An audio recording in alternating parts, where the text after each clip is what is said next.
and they would like for the sugar companies, and the sugar companies brought these chemists and stuff in to figure out how to make something fire all the taste buds. Mm-hmm. So it's kind of messed up how that works. And then they paid off, the sugar industry paid off everybody for years, and it wasn't even like a lot of money they paid them off for. It was like just sad amount of money. It's fat was the enemy. But for a long time, you know. It's sugar. Then it's sugar. It's definitely sugar. Mm-hmm. And then we started coming up with all the fat-free products and stuff, and well, they're not. I can't believe it's not butter. Is not good, and I can believe it. Yeah. It's oils and just seed oils and awful. Yeah.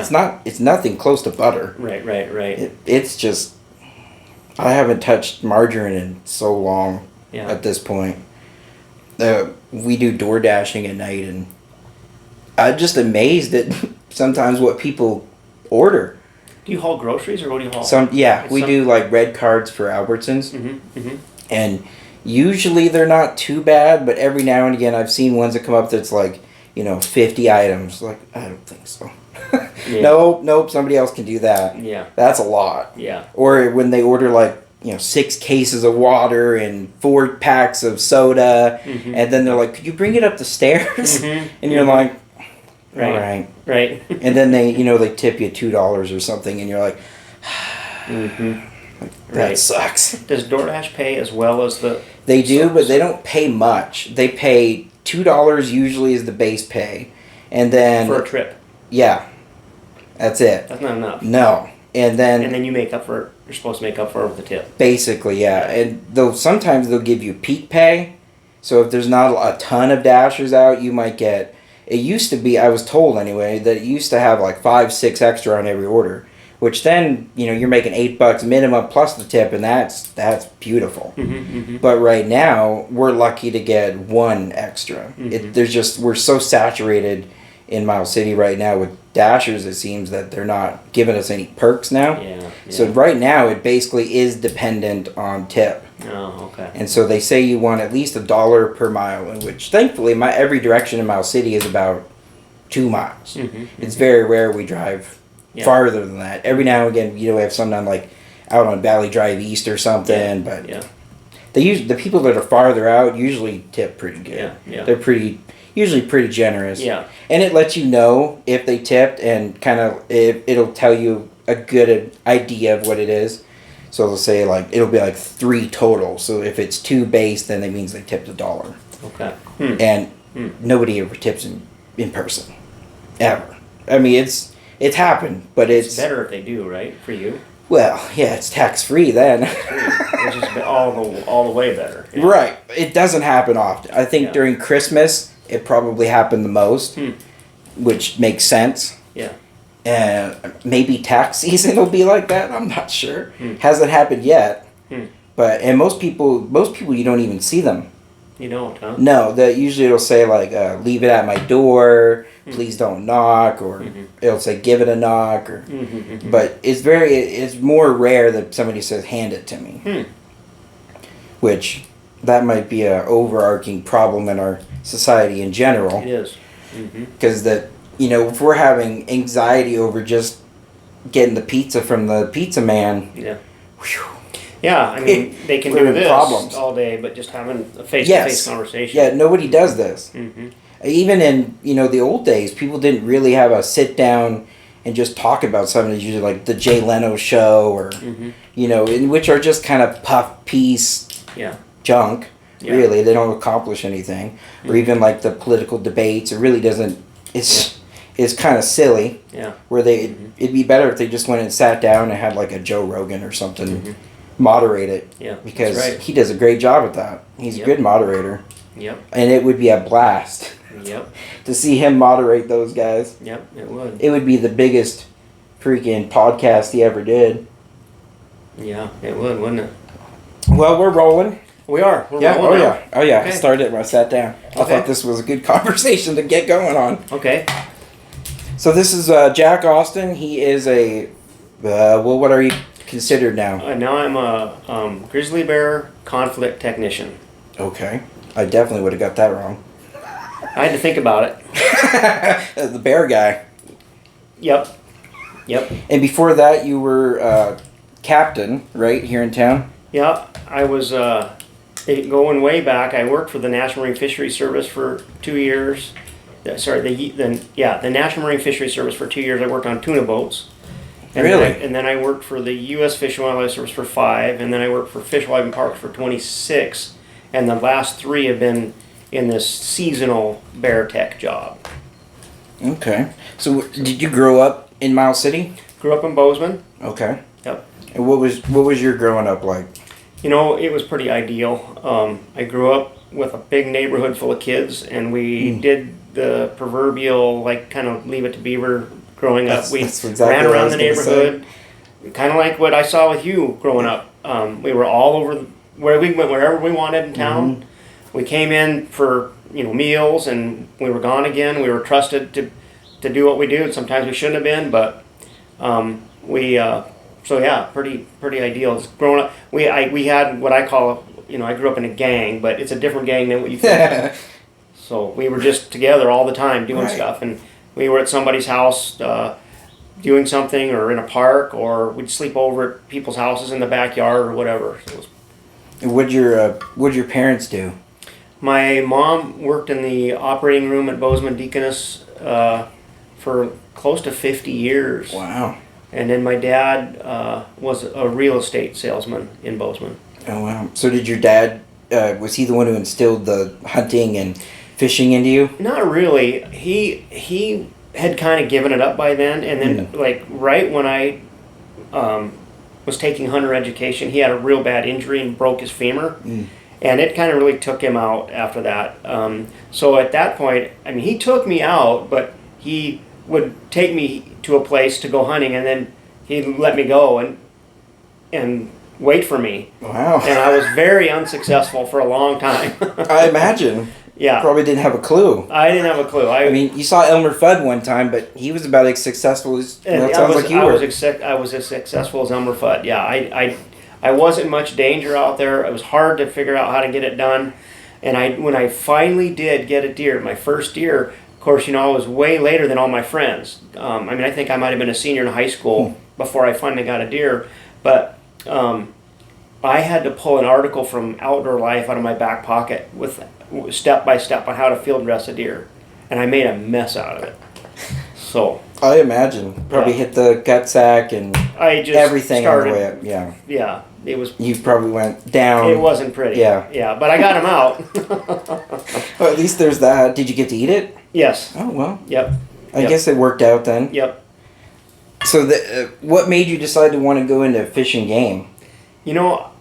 I think that when you said you were on a tuna boat or something before that? Yeah. After I got my bachelor's degree in biology from Bozeman, I was looking for jobs, and basically they were hiring entry-level wildlife positions on these tuna boats.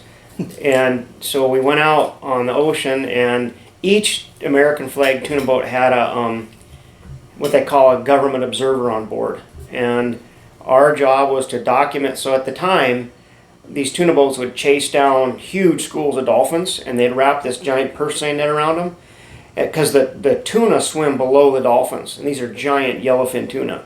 And then the theory was you release the dolphins. They do this procedure called the back down, where after they reel in, so the net's like a mile long or more, but they reel in most of the net, and then they back the boat up in an arc, and it creates a hairpin shape, and then they chase the dolphins out. The end of the net sinks, and they chase the dolphins out, and then keep the tuna in below, where they purse the bottom of the net closed. Well, because of the Marine Mammal Protection Act, they were killing a fair number of those dolphins, because they get underneath the net and they can't come up for air and stuff.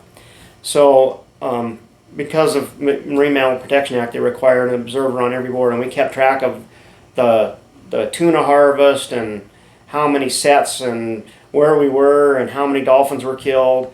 And then when the dolphins were killed, then we told them on board and took out their stomachs and their we took out so much stuff. Just whatever somebody at the Scripps Institute in California was studying, we took out. Adrenal glands, inner ear cochlea, lower jaw for aging, and in some trips we would like do hundreds of them.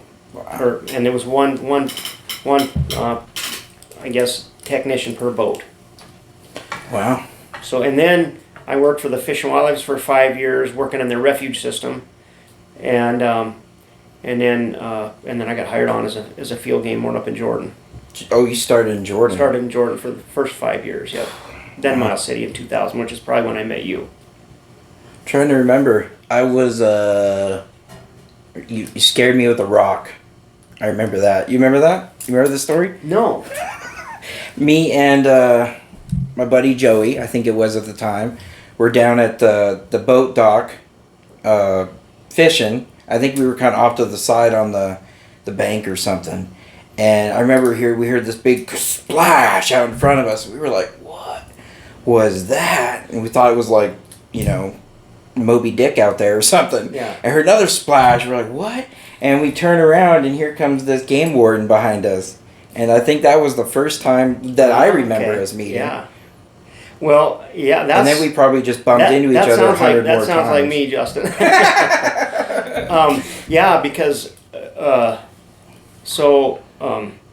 think you were either a teenager or less than a teenager. I had to have been about 14, I think. Oh, 14.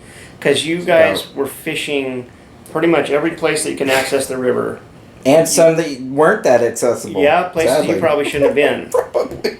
But, I bumped into you guys all the time. We kind of started talking to each other and getting to know each other a little bit. We were always respectful anywhere we fished. We didn't leave trash. Yeah. Try not, just leave no trace. Mm-hmm. But most of these people that venture places are just... Yeah, you always packed out more than you brought in. Of course. Mm-hmm. Yeah.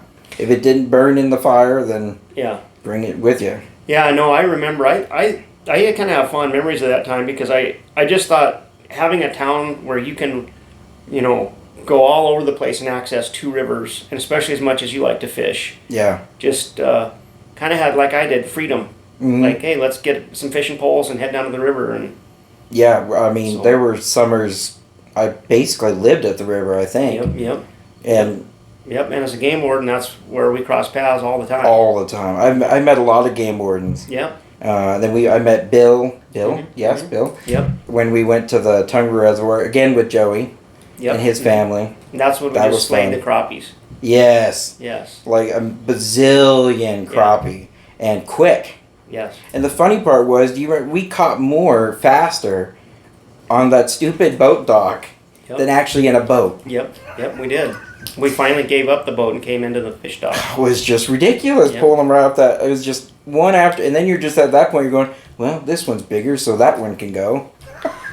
That whole fishery, I think, has collapsed. Almost collapsed, yeah. Really? We hit it just at the peak. Wow. But they raised that dam. If I remember this right from the fish biologist explaining this, those white crappies have a very specific condition that they need to spawn, mm-hmm. and off-color brown water works for them, and so when they raised that dam 6 feet, what happened was they flooded all those mud flats way to the south, where the Tongue River runs into the Tongue River Reservoir, and it raised the water level up 6 feet, which eliminated those mud flats, which created that murky water that those white crappies needed to spawn. Black crappies spawn more individually, but white crappies go in those huge groups. That's why we were just cranking them out left and right, because they come in massive groups. But over the since about that time, the numbers, so those days are over, unfortunately. That is a bummer. So what do you fish for there now? Walleye? You can still catch crappies. I think but it's nothing. I mean, it's very. I think I remember at that point you telling me that walleye was a concern taking over. Personally, it was a concern. I don't know that biologically it was a concern. That's a weird concern, man. Walleye are great. They are, but you can't catch 100 of them in an hour. Well, you can only catch you know, you're lucky if you can pull in a couple a day. That's true. And we were so spoiled with those white crappies, just hand over fist. And you know, in the good old days when you and I were there, we got to have that good old. We got to do that once a year, like for a month. They were Right. biting like that, and especially in the evenings when they would come into the shallows. Oh my goodness! And they're good to eat. You could catch so many of them. The limit at the time was 30 and 30 in your freezer. and 60 in your freezer. 60. 30, so 30 and 30. Right. So, right. It was like a 2 day, 2 days basically. Right. Yeah, until you had 60. Yeah. So we could catch, like you said, we could high grade just the big ones. It was awesome. And then just scrambled eggs and Yep. some crappie. Yep. And you got a pretty It's good the dinner. best. It's a lot of cleaning, but once you kind of get the motion Yep. and you just flip, and Yep. those cleaning stations they had there were amazing. Yep. Those were Yep. great. I would love to have some of those in around here, some of those cleaning stations. But I don't know where you'd put it. I mean, Spot Eagle would probably be the Would be the likely best place. choice, but I Mhm. mean, I can't catch anything out of that lake. I never have. I have that friend Joey. Mhm. That kid, man, he'd catch anything out of Spotted all the time. Yeah. But I don't know. That lake doesn't like me. I even did the first cast for the little platform they built. You did. Yeah, I was out there one day, and Mhm. some guy drove by and was like, "Hey, would you like to be in the paper and whatever?" I think it was. I don't want to be wrong, but it might have been Walleyes Unlimited. Yeah, probably. I think. And They're the ones that are doing all the work down there. okay, yeah, then it was them, and they gave me they said, "What kind of pole do you like?" I said, "Well, there's only one pole, ugly stick." Mm-hmm. And so they got me an ugly stick, and I Nice. got to throw it. It was, I think it was in the paper. It was pretty cool. Very cool. So that was neat. Yeah, I don't know what it takes to catch fish out of Spot Eagle. I haven't fished there in a long time, but I know there's a few guys that kind of have it figured out. What And was it? What didn't maybe you they're guys, both you guys fishing. shocked a catfish out of there one year that was like just Yeah. a record or something. Yeah. I remember right. Yeah, I remember something about that too, not the details. And I know they've also put some big walleyes in there. They've put some spawner walleyes in there from time to time. I always thought that little back channel there would be just amazing fishing, but every time I've been back there, I haven't caught anything. It's kind of a sterile little, Yeah. you know. Or a storm came up and then we were stuck there. That was fun. Yeah, I remember rowing and not moving. right. The wind, and it was like, this is awful. Mm-hmm. You're Yeah. just stuck in place. Was I that got like a stuck. rubber raft or what? It was a tin boat Little. that Yeah. you had a slow leak. Yeah. You had to flip it over every couple hours. Just to get it dry. Yeah. Or you'd start, eventually you sink. Yeah. And just if you- just a clear boat. Perfect. Yeah, exactly. I remember dropping a fish sometimes and like, I don't know where it went. There's so Right. much water, it's gone, man. It was in your live well. Yeah, By your feet. basically. It's like, might be time to flip it over. Yeah. Right. Before we sink.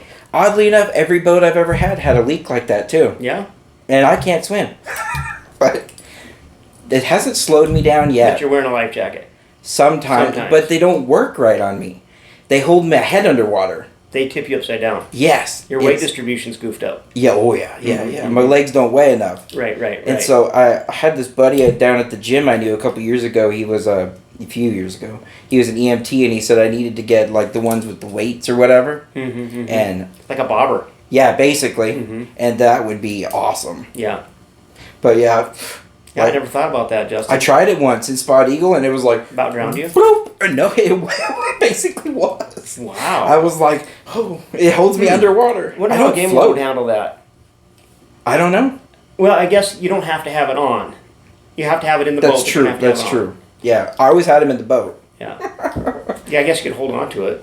Yeah, that would be better than nothing. Would be. Even like we go to the lake and we use like the foam noodles. Mm-hmm. I need like 3 of them to hold me right, up. right. I don't know. I'm just I just sink. I don't float at all. That's a unique problem. You know that there's a market for that. It's hilarious. There's something out there. Some inventor can invent a survival jacket that is. If you're an inventor and want Yeah. to make me a jacket, Yeah, let me know. yeah. I Be get a little money for the idea. And You a can year be the from pro- now, it'll be sponsored by Right. Yeah, handicap vests, yeah. and you could charge more because you put the handicap sticker on it. Yes, right. It's at least a 5 times markup for that sticker. For sure. It's like when you go to the hospital and you get out and they give you that plastic cup. That's like $1,000 cup. Mm-hmm. You hold on to that thing. That's right. Yeah. So what's a crazy story that you encountered as a warden? As a warden? Oh my goodness. I mean, you got to probably have a list, but Well, like, you know, I mean, I guess this. I think the things that I enjoyed the most. I mean, I just enjoyed, first of all, interacting with people in a good way. right, That right, was fun.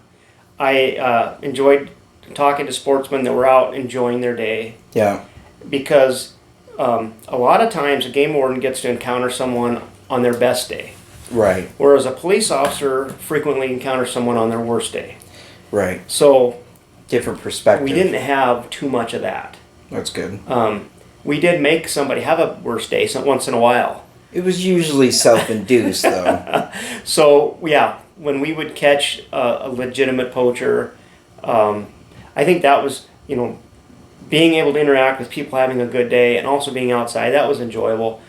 There's a serious side, because there are times when wardens encounter people out in the woods that, you know, I think I heard it say one time, Hell's Angels don't stay at the Holiday Inn.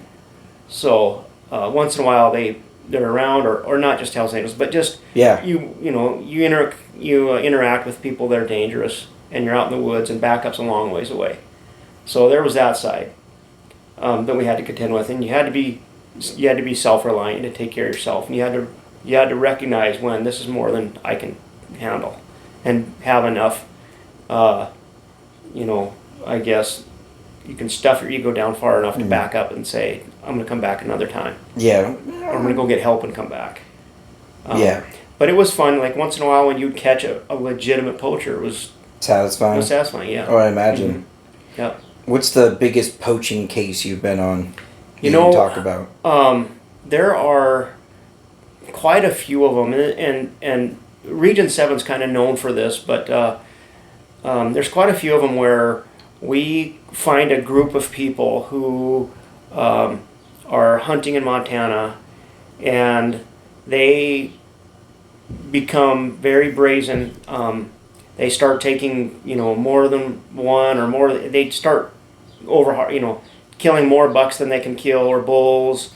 Then they start coming out without licenses, and it seems to start kind of small, but then it grows and grows and grows. And if there's money involved, like if they found someone that they can pay for outfitting or whatever purposes, then it even gets because they have a little more expectation of success. So we had cases. I mean, I can name like a couple of them. Like one's, the name was called like Operation Rosebud or Operation Palmetto Peach or Operation North Star, and these basically, most of these are out-of-state groups that come out here, and they take large numbers of animals, like hundreds of animals, and we work those cases. They take several years. Almost never does a warden walk into check a license and makes this giant case. Right. That almost never happens. Most of those guys have been pinched a time or two for, failure to tag a deer or failure to have a license or whatever.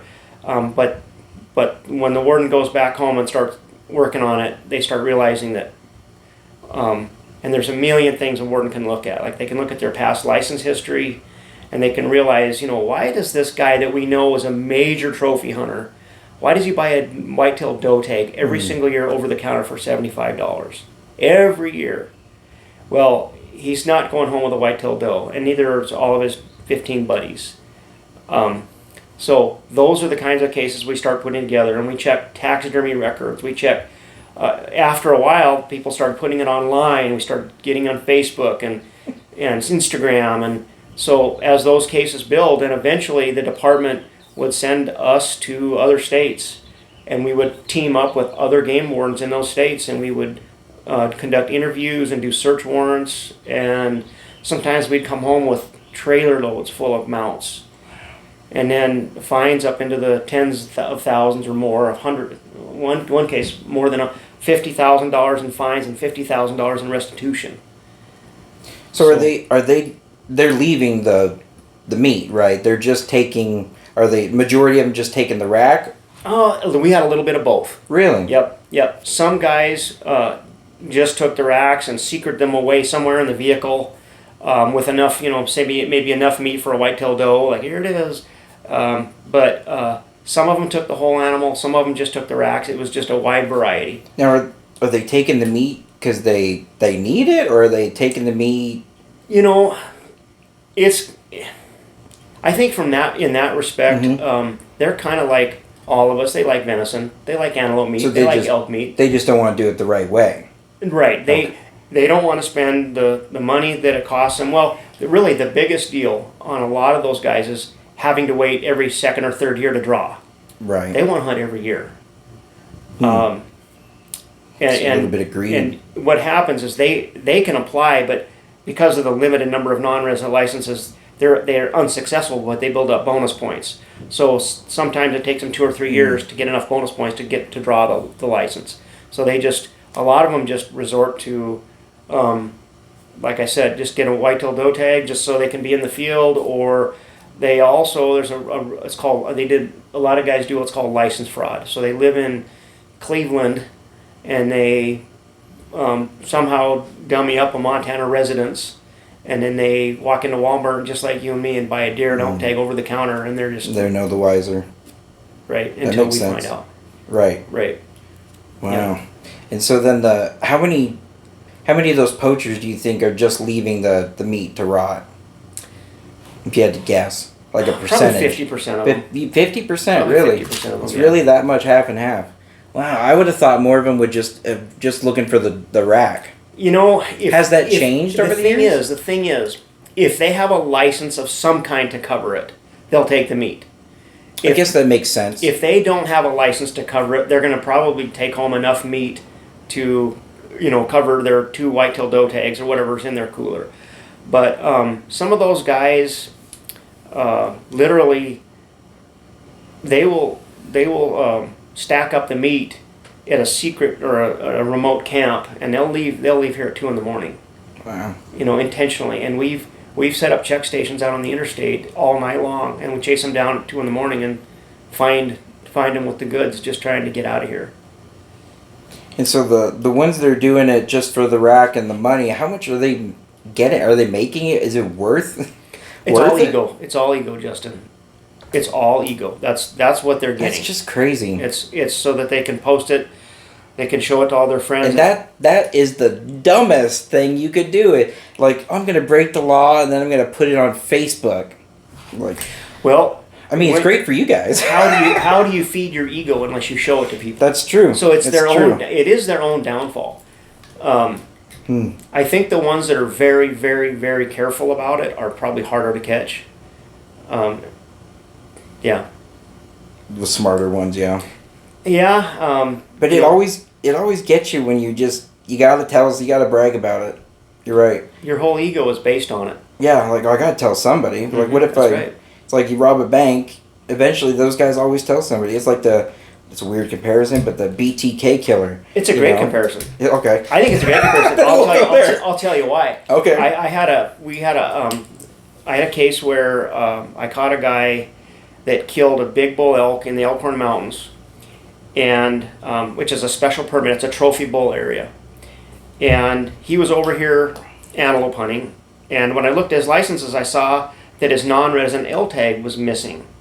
And at the time, I had another violation I was looking at, and I asked his hunting partner, which happened to be his cousin, who lives this guy lived in Alaska, and his cousin lived in Montana. I said, "Did so and so get an elk?" And he goes, "I don't know."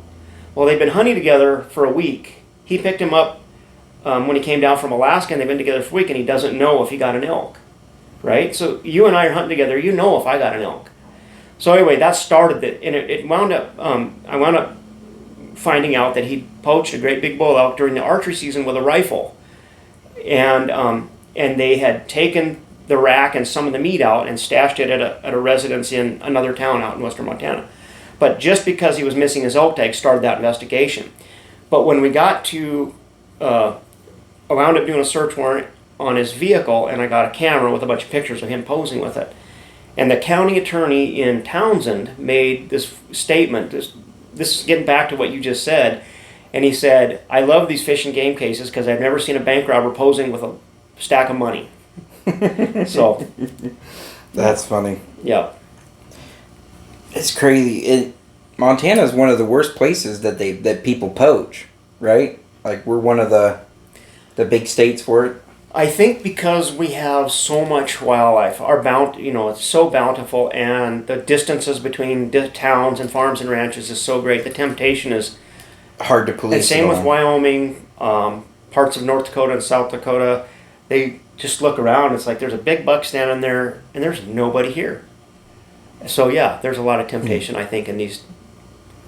You ever watch that show Longmire? Yeah, I have watched a few episodes. Okay. Well, there's an episode early on in the show, and you'll love this, that they're poaching elk for their adrenal gland, and they're making some kind of drug out of it or something. Ah. Doesn't exist. That's Right. not a real thing at all. Right. Because I was like, I watched it and I was like, is that legit? Is that like a thing? I looked up, nope. It was all for the show. Do you think that they took that concept? So bears have a gallbladder, and there are certain cultures that believe that there's all kinds of crazy powers in that gallbladder. And I wonder if that episode was spawned of like, let's not do it on bear because if they'd have done it on bear gallbladders, like people just baiting and shooting bears and ripping the gallbladder out, that would have been legit. Yeah. Because people do that. Wow. So I wonder if they said, let's just convert that to elk. I wouldn't be surprised. I don't know if it was in the books too or not. If the author originally did or not, but it was in the show for sure. And I was like, and I can't remember. They called it something too, and I was like, that's weird. Yeah, that sounds to me like a spinoff on the bear gallbladder. That's probably true. What about you ever seen Joe Pickett? Have you watched? I've read that some one of his yet? books. Oh, really? Yeah. So the show it's awesome. I didn't even know it was a show. Yeah, there's 2 seasons out now. I had no idea. I read a couple of It's his very books. good. It's very wholesome. C.J. Box. Yeah. Yeah. And about the corrupt town and this game warden that carries Great a little books. 22 or whatever. Great books. He's always biting off more than he can chew. But I was like, this town's horrible. Yeah, right. He lives in. I was like, I wonder if Jack's ever had any of these problems. you know what's kind of funny is we have a covert unit that is one of the ways we use to catch some of these big poachers, especially if we can get our covert unit in with them somehow. But almost every single case they get into has some crazy weird back spin-off like that. Like they get in with a group of guys and they finally earn their trust and they start hunting with them, and there's always some drama going on, like somebody's sleeping with somebody's wife in the back room right now, and the guy comes home and everybody's freaking out like, holy shit. Drug dealing going on. These guys are sitting there, they're supposed to be their undercover game wardens, and then somebody brings in and they start dealing drugs. And I mean, Goodness. there's some stuff that those guys have seen Criminals in kind camo. of remind us of some of those crazy things. And yeah, That's just in crazy. C.J. Box novels. Yeah, I love the show. I mean, he's always like well, he's gonna do the right thing, but he gets screwed for it almost every turn. yeah, I'm gonna have to check that out. It's pretty good. Yeah. You'll like it. I mean, you're gonna there'll be lots of moments you're gonna go, oh come on. Yeah, right. But that's the fun. Exactly. Right. It's What just good like would it Longmire. be? What good would it be if it was like, you got a license? No. Here you go.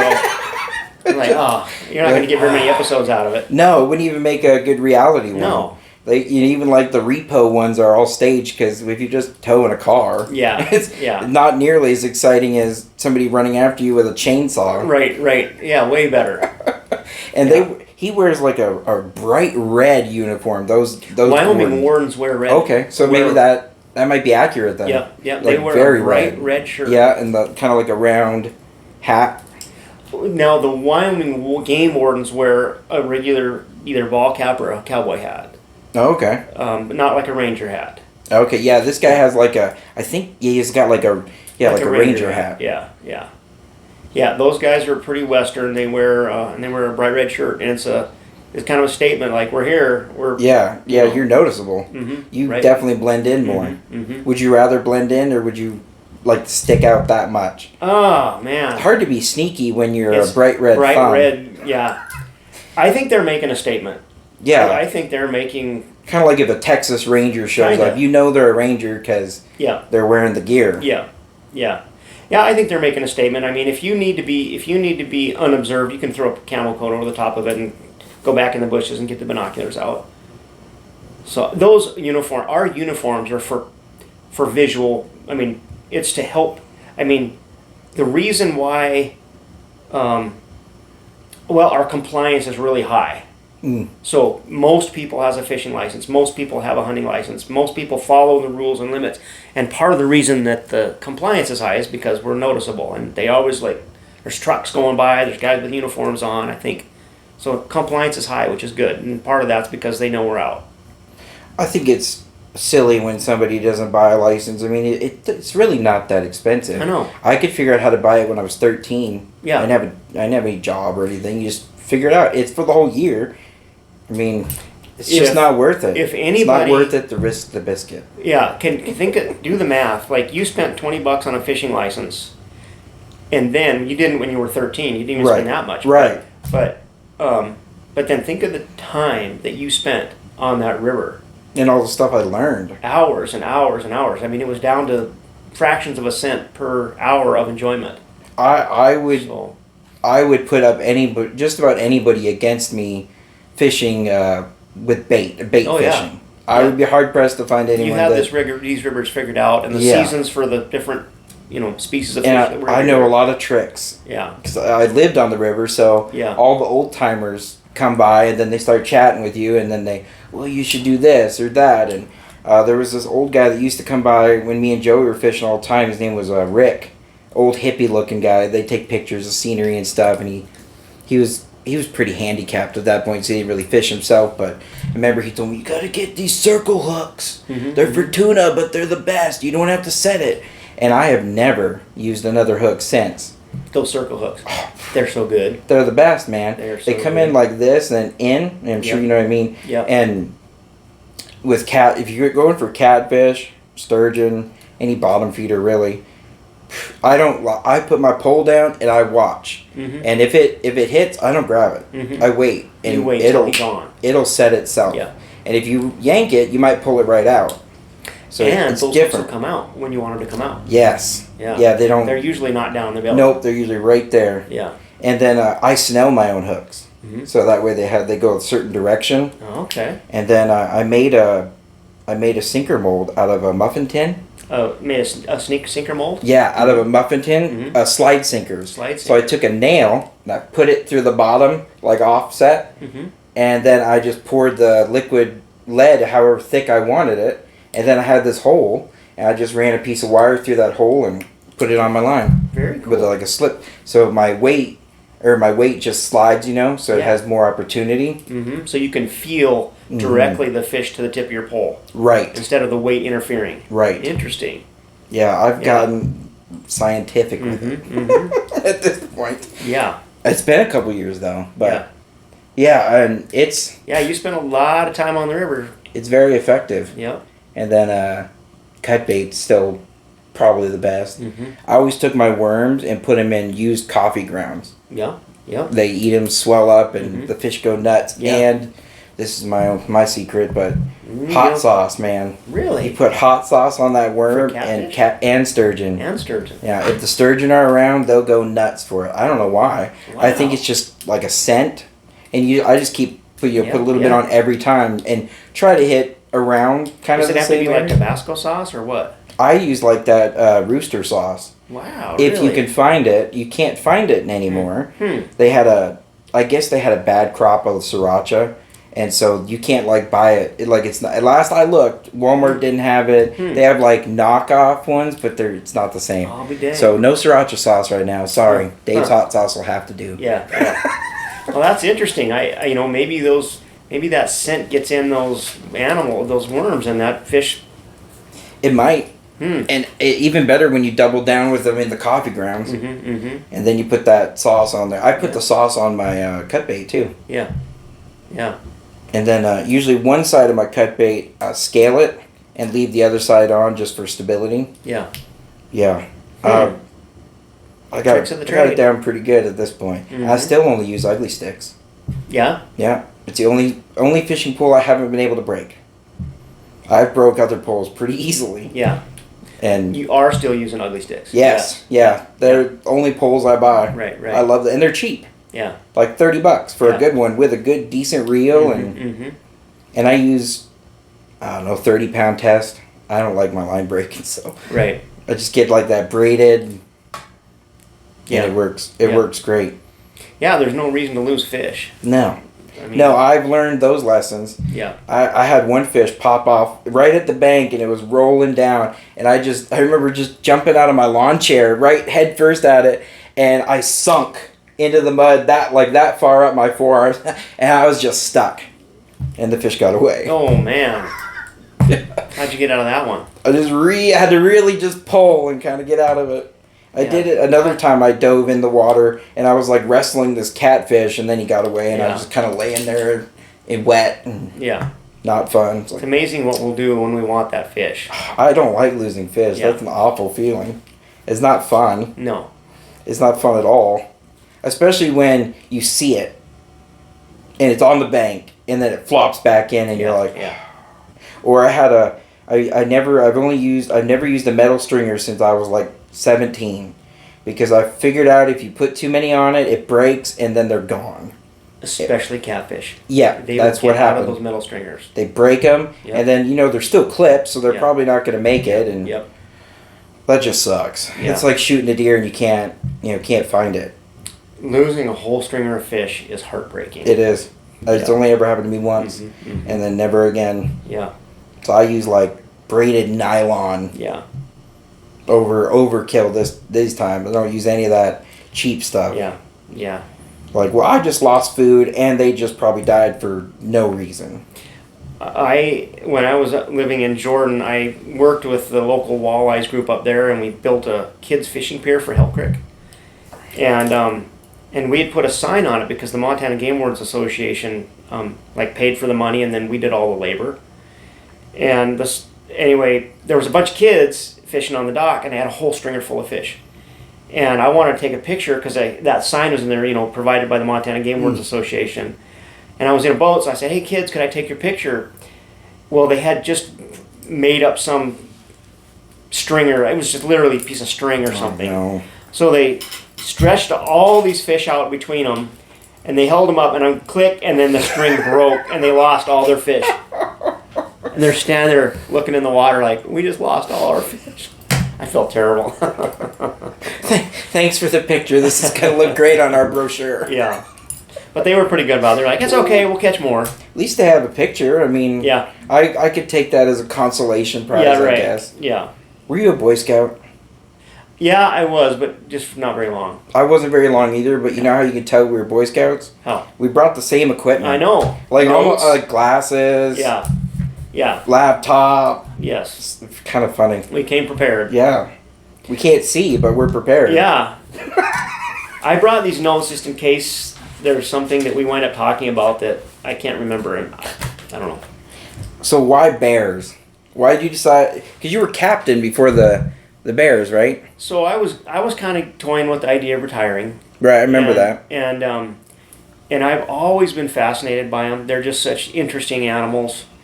And in 2020, I went and spent an entire month working on the Sun River Game Range out of Augusta. And Wesley Sarmento is the bear manager out of Conrad, where I work. And he let me come up and work on a couple of bear things that they were doing in the fall. And then I was like, okay, I want to. Well, it just so happened that winter, his current technician decided to move on to a new job. So here I was, 26 years in, and thinking about retiring. And I asked my wife Karen. The kids were already out of the house. Said, hey, this is interesting to me. It'll only be 7 months a year. What do you think? She said, go for it. So I applied for that job and got it. And then in 2021, I moved to Conrad and did that job for 6.5 months.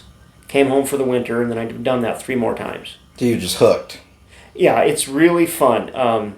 Get to be learn. I mean, just the amount of things that I learned. I've always been a learner, wanting to learn about. It's like you, different wildlife, and And so just getting that exposure to these bears and learning how to just about the bear world is fascinating. They're interesting animals. Well, it must be exciting to learn something involving fish and wildlife that you haven't already done. Yeah.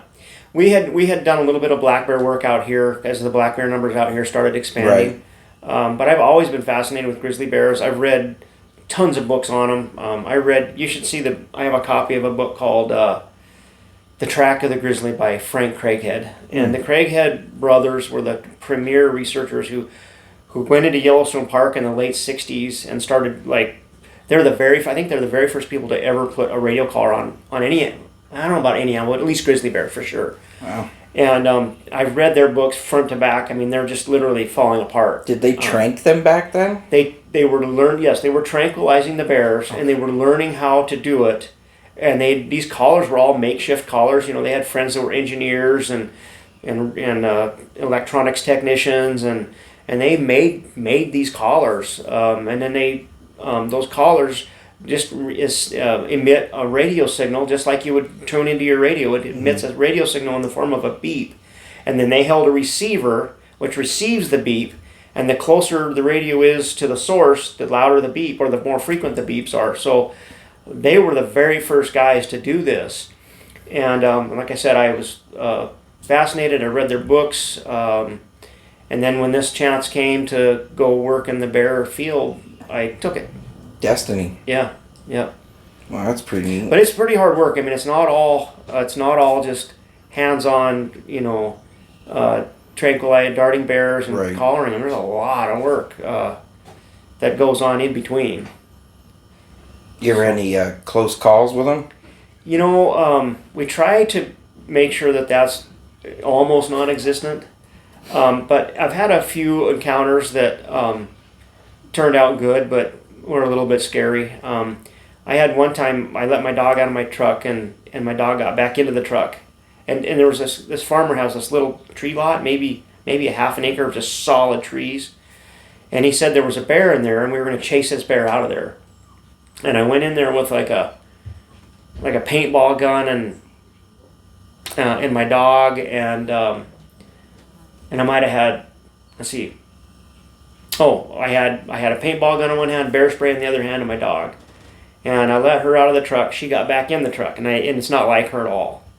So we walked through the forest, shot the gun, and yelled and made all kinds of racket, and nothing came out. So I went and talked to the farmer and said, I think it's gone. And of course, I couldn't see if he ran out anywhere because I was walking through the woods. But anyway, he called me back about maybe an hour or two later and said he just walked into my front yard, right out of those trees. So I'm assuming he just hunkered down and let us walk right by. Wow, so you probably just passed right Walked by right by him, yeah. Wow. Yeah. Well, at least he didn't get up. Yeah. No, I think they're pretty stealthy. Black bears are, well, from what I understood, they're less likely to attack somebody than, say, a grizzly. Yeah. You can usually scare a black bear away. Yep. The theory, the working theory that a lot of the bear researchers have, that I've heard, is that so grizzly bears evolved, I think, after the Pleistocene, when the ice sheets scraped across the earth and it was barren. And that's when grizzly bears came onto the scene. Now, this is the working theory that I heard from others. And that as grizzly bears, came around in that, those hundreds of thousands of years or whatever that time period was, or tens, I don't know what the range of years, but you know how it is with evolution. But so they've evolved over time, but since there was no cover around, they used aggression as their primary defense, which is the same today. Black bears came many, I don't know, tens of thousands of years later or whatever, but they came later after all the vegetation grew up. So they adopted climbing trees and fleeing as a defense. And that's what I understand is kind of the difference between the temperament between these animals. So the most dangerous bear is a grizzly bear that's surprised. Right. And when somebody stumbles into a bear that's dug itself a daybed where they're down kind of maybe even below the surface, sleeping or whatever, and they come up, their instinct is aggression. And if they've got cubs, it's pretty much on. Protecting cubs, a surprise encounter, and then also protecting their food source. Those are the three most dangerous things. I remember that guy a few years back. I think it was like near Bozeman or something that got jumped by a bear. Do you remember that guy? He had a backpack on that saved him, and it got away from it, and then it came a second time and got him. And that crazy guy made a video while he's all like just doesn't even know what's going on under his hat. And I was like, I remember that. I'm not sure my priorities would be. I remember that. It was down out of Ennis, and that same bear got him twice. Yeah, or yeah. They think it was the same bear. Yeah. Circled him or whatever. Yeah. That was crazy. You know what's kind of interesting about those bear attacks is, so basically a surprise encounter when a bear jumps up out of its bed and hits someone. So basically that's a defensive attack. People, it's kind of hard to wrap your mind around that that's a defensive attack, but that's a defensive attack. Right. And most, a lot of those encounters, the person survives. Most of those encounters, really, if you look at the research, most of those encounters survive, especially if the person reduces, like, that's why they say to play dead. Because if you just give up, the threat is gone and the bear leaves. And that's what happens most of the time. And I lost my train of thought. Where was I going? Guy that was mauled by a bear. Well. Well. I know what I was going to tell you. So, and a lot of times those bears, after they make a defensive attack, they leave the country. I mean, they leave the country. There's been lots of cases. If you read encounters all over the U.S. and Alaska and Canada, where a bear will attack someone and the department, whatever the local jurisdiction is, will initiate a response, like with helicopters, and they can't find them. And they believe that a lot of times those bears literally, it's a fear-based attack. So after they've reduced the threat, they leave the country. It's a lot like a dog that you would, like, if my dog got scared, she'd probably nip like that too and then run. Yep. They're just like kind of like a giant dog. Yep. Yeah. So I haven't been involved, but some of the guys I work with have been on some of these attacks where the department, immediately says, we got to find that bear. Get the traps out, get all the bear people over here, get helicopters up. They can't find them. They're gone. And so I think it's fascinating that happens pretty frequently. And so I think it shows they're just traveling. They're not like hiding somewhere. They're just. Did they move pretty fast? That's the understanding I get, is that since it's a fear-based response, they just flee. Yeah.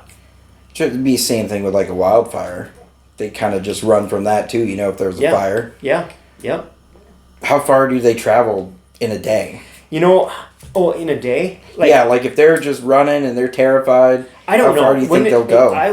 It would be really interesting to find one of those bears that was collared, that hit somebody, and see. But I don't know that's happened. Hard to line up. That'd be really hard to line up. I don't know that's happened, but I can tell you that a lot of the bear managers have stories like that like, we thought we'd bring in all these resources and we'd find that bear and they can't find them. So, and a lot of the country we work in is wide open country. Like where I work on the east side of the Rocky Mountains, it's wide open.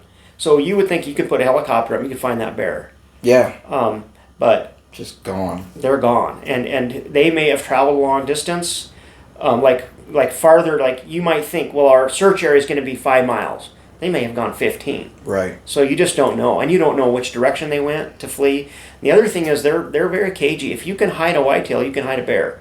Right. So if they want to get up down under the grass or get under the bushes or trees, they can hide. So, yeah. It's crazy. Now I've heard a lot of people say that the black bears are moving closer and closer to Miles City. Is that any true? For sure. When I started this job, that's not the answer I wanted, Jeff. Well, I don't know. I think it's kind of cool because they're a huntable species. And okay, now you're getting there. That's what I'm here. Yeah, bear hunting. They're a huntable species, and they're really fun to hunt. And they when I started as a game warden in '95, I mean, we hardly ever saw any of even the wardens like in Broadus and Colstrip. I mean, heard of a bear now and again, like somebody saw one. But over the almost 30 years that I've been with Fish, Wildlife, and Parks, the black bear numbers have just skyrocketed. And pretty soon we had a season, and it was only like 2 bears, and then it was 4, then it was 8, and now it's a dozen or 20. I can't remember. I don't know what it is now, but the quota is going up every year. And you talk to a lot of these bow hunters that go out in the spring or in the fall, are training for elk. They're seeing a lot of black bears. Really? Yeah. So, did you know Frank, the game warden? I think I met him once. You might have met Frank. Anyway, he was telling me, like last season or the season prior, I think he said he saw 6 or 7 bears down in the Custer Forest while he was bow hunting for elk. Wow. Yeah. So if there's... He saw more bears than he did elk. That's So, that's weird. yeah. What do you think that'll do to will it mess with our ecosystem in this side of the state much, or? I don't think so. I think it actually makes the ecosystem better. I think it's kind of like pretty controversial, but bringing wolves back to Yellowstone Park. I was going to say that. It's sort That's of, good. when there was 20,000 head of elk in the northern Yellowstone elk herd eating the vegetation down to the dirt every year, year after year, that's just not a healthy ecosystem. But by introducing those predators, now you've got a better balance in the habitat. Well, it's kind of what they've done in Colorado recently too, isn't it? They reintroduced a bunch of wolves or something. Yep. I think Colorado followed Montana and Wyoming's. Yeah, it's very controversial. Oh yeah, there's a lot of people not happy about it. Stephen Ranella has talked about it quite a bit. Favorably or unfavorably? Or neutral? I think he's not super thrilled, but I think he gets it for the most part. But I mean, I get the hunter thought process, but I mean, you got to have a healthy herd, and I mean, they were original. There's a reason that they exist. It was created in a way that runs like a machine. And you take one of those things out, well, it's not going to run quite the same. That's exactly now, right. Yeah, you got to cut the wolves down every now and again. Yeah. Like that, there was a herd of them, a couple years ago, that was going around just slaughtering elk. Like, super out of character. Didn't make any sense. It was like a whole pack of wolves over, it's like Yellowstone area. They're just slaughtering herds of elk and not eating them. That was the weird part. They're just killing them.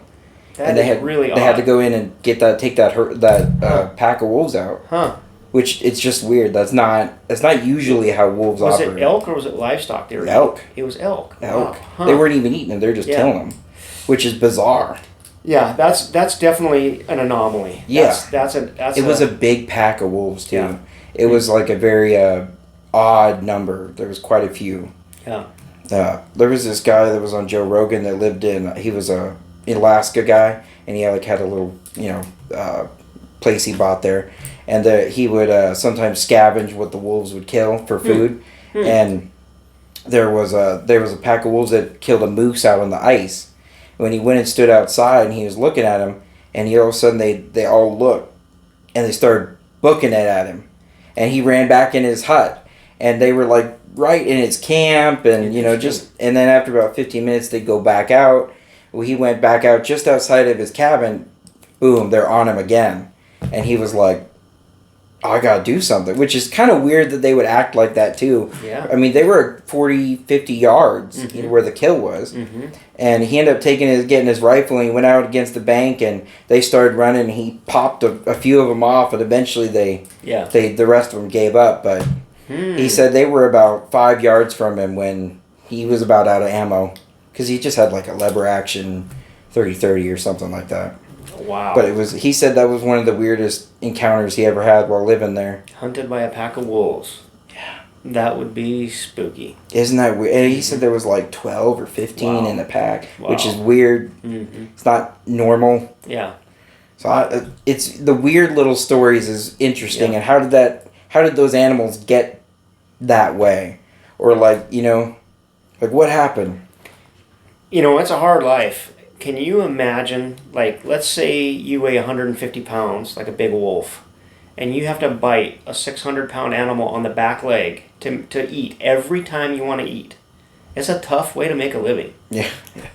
And they lose a lot of teeth. They get busted up, and a broken tooth or a broken jaw. That's pretty much yeah, it. I was gonna say you're pretty much That's a done. death sentence. So yeah, it's they are a necessary part of the ecosystem, but it's also a very hard way to make a living. Yeah. So yeah, they're an interesting animal too. I love wolves. Yeah. I've always been fascinated with wolves. Yep. Yep. They're interesting. Yep. Usually, it's very rare that wolves attack people too. Pretty rare. They don't really want to. It's not, the reward is not worth the risk. Yeah. They're kind of risk versus reward animals, kind of like lions. Yep. I mean, there's a pack of lion will cower to one of those little pigs with tusks. The warthog. A warthog. Mm-hmm. I have seen documentaries where packs of lionesses will back down from a warthog that is pissy. Yeah. And they easily can kill a warthog. I think animals have a very, it's not thought out like we think it out, but they have a risk. Mm-hmm. I mean, they know what's too risky, and to yeah, because if they break their leg, they're probably done. Yeah, to get bitten by a warthog or to get gouged in the stomach or something. Done. I mean, there's probably less risky ways to get a meal. Yeah. You go find a caribou or Yeah. anything. One of the antelopes over there. Yep. Lots of other safe options. Yeah. No, I think wolves are. I mean, I think they operate kind of the same way. When you think about, well, I guess back to whether they're dangerous to people, but my theory is, I don't think humans are on the menu for a lot of animals. We're not really on the menu for bears or mountain lions or wolves. They already have sort of their, like mountain lions almost always eat deer, and they eat porcupines and other stuff too, but deer is kind of their primary thing. And bears are very much a there's more than 260 natural foods they eat, so a lot of insects and grasses and forbs and all roots and all kinds of stuff. Wolves and mountain lions, it's all meat. They're pretty much meat-based animal. Just carnivores. But they're just pretty much carnivores. So we're not really in their menu. I don't think they've really got that mindset. When they see a human, they think it's danger. I think more than they think it's something to eat. Very rarely a bear will have a predatory encounter on a human. It's very rare, but it does happen, where a bear, its mind switches, and it's happened with black bears and grizzly bears, where suddenly they see a human as food. And they're very dangerous if that's the case, but it's rare. And same with mountain lions. I can only think of one documented case in Montana where a mountain lion has killed a human, and I think one or two more where it's attacked a human. I was going to say, it's hard to even see one in They're Montana. so secretive. Think about if, this kind of goes back to people being afraid to be in the woods. Like, I'm afraid a mountain lion's going to get me, or I'm afraid a bear's going to get me. But think about if a mountain lion wanted to eat people, or if a bear wanted to eat people. Think of the number of hikers and mountain bikers and campers. It's the same with livestock. If a bear or a mountain lion or a wolf was really good at killing livestock, they'd eat livestock every day. They're just not that good at it. Right. Not meant for it. Yeah. They'll come and get your chickens. Well, and when the opportunity arises, that, don't get me wrong, That's they an will easy meal. kill. They will, especially grizzly bears and mountain lions. They will, and wolves. They will kill some livestock, but not as much as you think. But back to the thing with people, like if they wanted to eat people, if they wanted to attack people, just go hiking in the Absaroka Beartooth Mountains or the Bob Marshall, where there's thousands of backpackers every summer, and there's almost never bear encounters or lion encounters, almost never. So if they wanted to, they could. The opportunity's there. We're not really on their menu. I had a friend, he said when he was a little kid in a diaper, that there was a mountain lion that was in their barn, and it was up in the rafters, and he kept telling his parents he was playing with the cat in the barn, and one day they saw him, and the mountain lion was carrying by the diaper. Whoa. And they realized, that's what he means by the kitty in the barn. Whoa. So he had a pet mountain lion, I guess. Wow. Yeah. And I've heard that they can be a little risky. They kind of mimic the sound of like a little girl screaming too. Mountain lions, really weird. You ever heard them do that? I've heard their what I think is like a mating call. Is that what it is? Yeah, and it's it's kind of a little, I don't know how to describe it. It is kind of like a screech, like a girl screech. Yeah. But I've heard that, and I've heard people report it, like, hey, think there's a mountain lion here. And then you say, like, well, what did it sound like? And they go, well, I recorded it. And then you hear it, and then you type it into Google. It's the same thing. It says, I mean, I can't do it, but yeah. So, yeah, you can hear that. You can Google that. That's funny. Every time I go hunting, and I make a deer call, whoever I'm with always just gives me so much crap. Right. And I'm like, every time though, I needed this deer. It was kind of down in a gully to pop its head back up so I could take the shot. And I just went, and boom. That works every time. Every time. Unless they're already terrified, Yep. it works. That works every time. So I've done it, and the deer just keeps booking. I'm like, oh, he's been shot at several. It was like at Pumpkin Creek or something. So, he's been shot at like 7 times that day. He's not waiting around anymore to hear what that was. No, he figured it out. I don't care, bud. You're on your own. Yeah. It's every deer for himself. Yeah. Yeah, making that call to get an animal to stop for a second is the best. Yep, just all you need is that, like, just to stop for a second. Yep. Works every time. Yep, trigger's already half pulled. Boom. It's funny. You said you didn't get your first deer till you were a senior? Yeah. That's close to the same time how old I was. I was about 18, I think, when we went. Is that right? Yeah, about 18 when I went hunting with you that one time. Well, maybe a little older, but close enough. Pretty close. 19, 20 maybe. Yeah, that was a kind of an eye-opening experience because, you would think that hunting deer... And not having to get out of your car? Well, you would think it would be easy. Yeah, You exactly. would think that, like having a handicap sticker permit and being able to shoot it from the vehicle is cheating. Like, well, this is, that's easy. Right. It's way harder than you think. Because we have the ability when we're hunting to turn any direction we want. Right. Well, when we hunt out of a vehicle and the deer all of a sudden are on my side, like, damn it. Right. They're on my side. So now we got to sneak. Right. I was going to say you have about 2 options. I either try to lean across you, which is terrifying for everybody involved. Yeah. So they've already busted you. So now you got to somehow sneak around with a pickup truck and get it turned around. And shoot it's fast. harder than you think. And by the time you come back the second time, they're not very... They're onto you. They're already like, hey, this isn't right. This is... So, yeah. No, it was pretty eye-opening. That was a really fun hunt, but it was really eye-opening because I didn't have any idea how hard it would be to do that. But it's way more challenging. I thought what would help is to put a winch on the truck, and then you just wrap it around the deer and just drag it to the road. That would be nice. Wouldn't it? Nothing stopped you from running out there and getting it anyway. I sat on a cactus, though. That was unfortunate. I think you had them in your hands and everything. In my butt. Yeah. It was awful. I learned from that, though. Nothing was stopping you from getting out there. That was pretty fun. No. Yeah. No, I'll do it. We do all the processing of deer we get now, hang it from there, and process it, grind it, whatever. Yeah. That's what these are pretty much full of. Yep. I haven't got to shoot anything in a minute, but maybe this year. After it. I got to get fishing too. I haven't fished yet in a couple years. The game numbers are kind of down right now. Are they? Mm-hmm.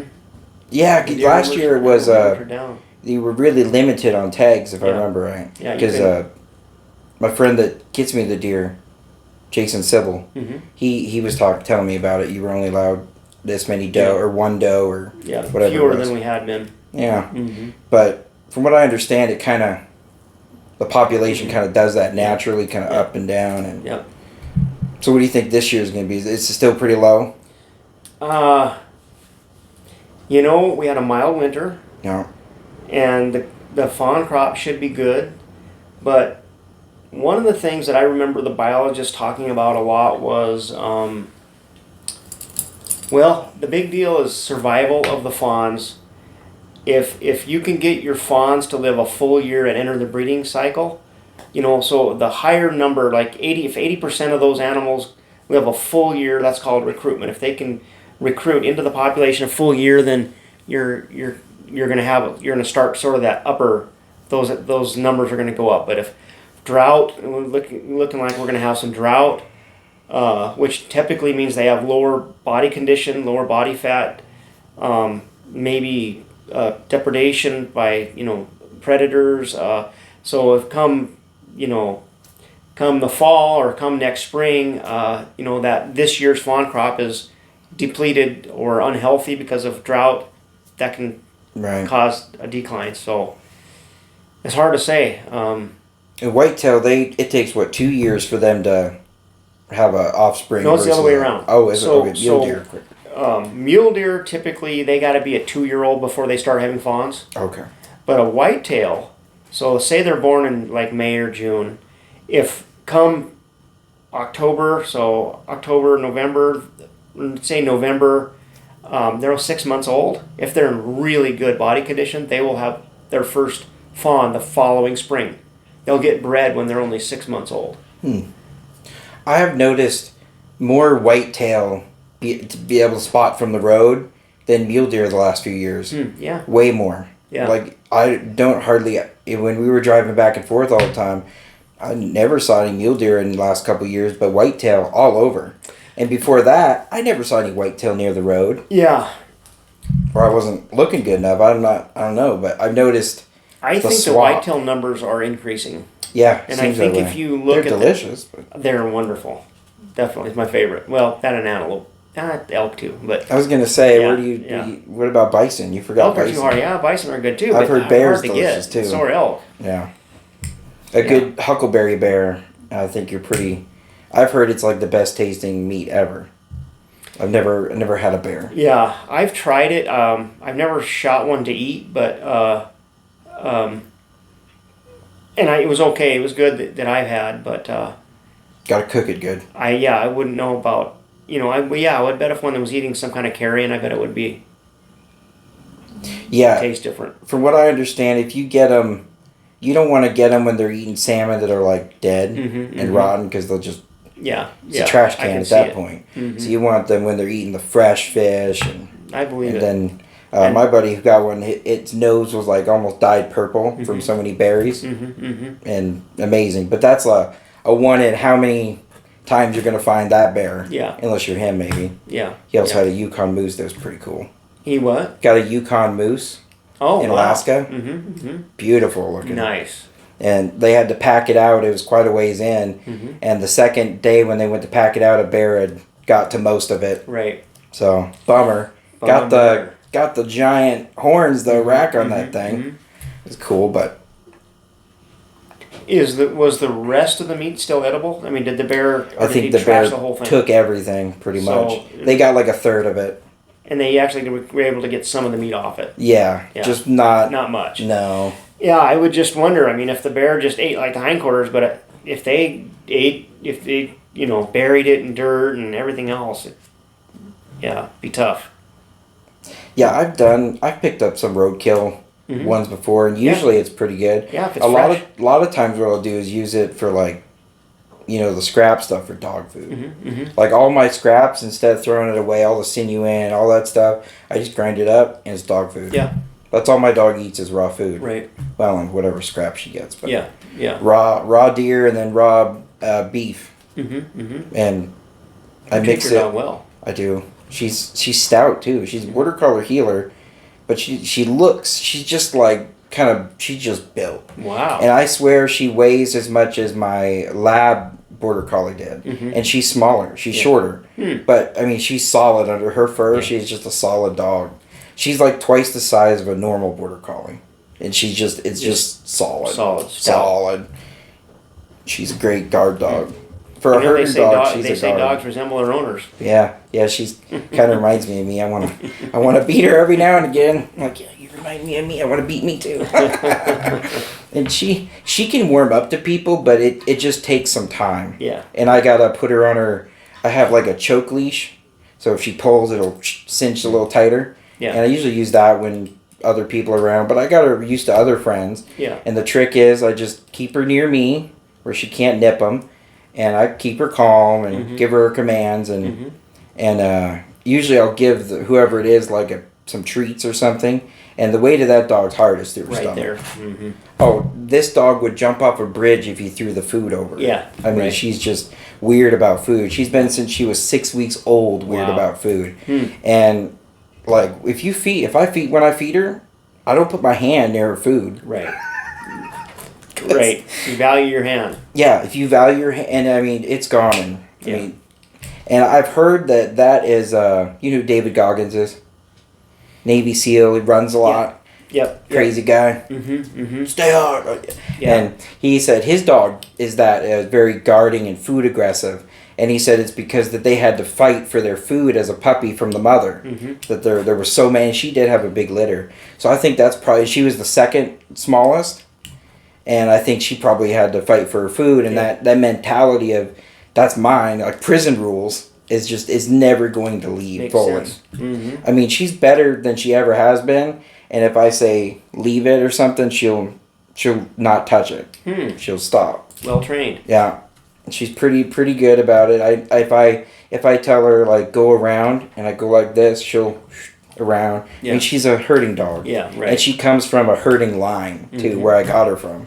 So she and- still has the instinct. Oh yeah, yeah. She'll herd people. Mhm. She'll herd the little dog. Mm-hmm. Anything she can herd. That's she'll fun to herd. watch when they do that. Oh, it's amazing. Yeah. They're amazing dogs. Yeah, they are. And that healer, I think that's the crazy part, is the healer. Because Yeah. healers are just nuts. Yeah. And I've watched videos of people said, yeah, when that healer brain kicks in, you just never know what's about to happen. Yeah. And trailers. Hates trailers. If somebody drives by that has a trailer, she just loses it. I don't know why. A car drives by, she's okay, but if they're towing a trailer, she loses it. Yep. Wow. Isn't that strange? Huh. I know trailers are really dangerous for dogs because they'll go for a tire, but they don't realize the trailer's coming. Oh. And sometimes they're focused like biting a tire and they think, well, that was fun, and then the trailer gets them. Oh. So, I don't know what it is. Even when she was little, she just no love for trailers. Even when she's in the car, if somebody drives by with a trailer, she kind of gets a little, that is crazy. she's a little like watching it. And it's just, she's kind of a weird dog. And she'll eat anything, except Right. vegetables. Yeah. Bananas, loves them. Mm-hmm. It's Yeah. just weird. Potatoes. Mine likes bananas too. Really? Mhm. See, Frank's dog won't eat cookies. It's weird. It's like, you're a dog. And he doesn't have any love for cookies. Yeah, that's weird. My dog likes, you know what my dog really likes? You know when you make a salad and you get those big white stumps, you know, the white part maybe you break off and don't eat? Mm-hmm. She loves those. We call them Really? we call them lettuce stumps, you know, the thick, Yeah. thick Yeah, white. it's just not She fun to loves eat. those things. Weird. Yeah. Mine goes nuts for ice. Ice. Like if you get ice out of your freezer or whatever, That's crazy. got to give her ice. Hmm. And when she was little, I had to train it out of her because she was loony. She'd start just bark, bark, bark, bark, bark, just going nuts when she'd hear the ice rattle until you gave her ice. Wow. And I had to finally knock that off because Yeah. that was just like, whoa. Yeah. Like, no. And I got her to stop that, thank goodness. She's much more patient. Yeah. But I went to throw a banana the other day and I didn't think she was here on the couch, there was my fan, and me. It's not that much room. Mm-hmm. And I tossed it, and instead of going around, she just went and just totaled everything. Took out the fan. Oh yeah, Took the it out. fan, my drink. I was just like, I want to be mad at you, Right. but Yeah. it's my own fault. Right. I should have moved. Yeah. But she's going on. She'll be 3 in September, so she's just kind of getting out of that puppy. But she's pretty good. She just doesn't really like strangers, and You know, when I get a new dog, I read about this years ago, and I've been trying to do it ever since. But there's a socialization period, just like with humans. yeah, And they say even when they're puppies, take them everywhere. Take them to Walmart. Take them to the bucking horse sale. Take them to the parade. Take them everywhere, and they become socialized to being around people and other dogs. that's the weird part. I used to take her into Walmart with me every day, So she was and she's socialized. almost always in the car with me. You did socialize Yeah. that dog, and she didn't really. No, she just doesn't like people. Wow. I don't know what it is. Yeah. It just takes some time and some Mhm. trust. And Yeah. like, the people that do get near her or something, they'll like do this, like real slow, and the slower stuff freaks her out. I think it's to hurt her. But if you just kind of went like that, she probably won't freak out. But if you do this, it's like she kind of gets this look like you're plotting on her. Yeah, right. It's weird. It doesn't make any sense. Yeah. So besides bears, what do you do for fun besides wrangling bears? Or do you do fun? Yeah, you know, like I see you at games in Bozeman frequently. so my tastes have changed a little bit. I'm a Justin. Bobcat fan, by the way. Yeah, good. I'm glad you are. Otherwise, I wouldn't be here. Oh, good. No, but it's funny because my hunting and fishing is starting to taper off a little bit, especially now that Cooper and Zach and Christopher are gone. I still like to do it, just not as much. But I still like to hike and I still do hunt and fish a little bit, but not as much as I used to. And then I don't know, retired guys like I play pickleball now. Really? Yeah, I learned about it just last fall, and like I'm an addict now. You like it, huh? Do Yeah. you play here in town? Yeah. Down at the park? No, it's the Riverside? Centra. Oh, the Centra, Yeah, okay. There's a group of old retired guys. I heard they put up a net at Riverside, too. I haven't seen it yet, but yes. And then they're gonna try to. That game's really catching on. It's really catching on. Yeah, I guess it's just huge. I know it's huge everywhere. Have you ever went to the golf course? No. Oh, dude, you would probably get into that. Where's it at? It's over by Transco, the Milwaukee Park. Yeah. They turned it into a golf course 6-7 years ago now. But I'd probably like that game. it's fun. Is it fun? It's fun. Do you yeah. Do you play? Yeah. Do you have like one of those? Or it's just I've got drivers, Really? mid-range, putters, wow. and my buddy Bruce has like 30 discs. Wow. Whoa. And he's played all over the country and with different places. There's almost a golf course in every town now. Wow. Glendive has one if you're into hiking. In Makoshika. Yeah, because it's a nightmare. I've seen that one. I've just never played it. It's definitely not wheelchair friendly. Right. This one I can You manage can get here. to all the holes or whatever you call Yeah, it. I can do pretty good. There was a weird day we were playing, and I was just still, and a sinkhole opened up under my tire, and I just slowly tipped over. Yeah, and I was finally just holding myself up. Wow. And I was like, I need a hand. It's just weird. Huh. Never happened since. But yeah, a sinkhole opened up there. Right by under your wheelchair. Yep. Just under that one little area. I don't know how that happens. I don't know, Justin. That sounds like a calling, like it's like a message from God. Like, Justin, did you miss church? I was just thankful I didn't get swallowed No like kidding. the prophets of Korah did. Wasn't Justin just here a second ago? Nope. Yeah. He's burning in hell. Unfortunate. Yeah, no, that's fun. You're not going to hell, Justin. Thank you. Yeah. I know you've been over that.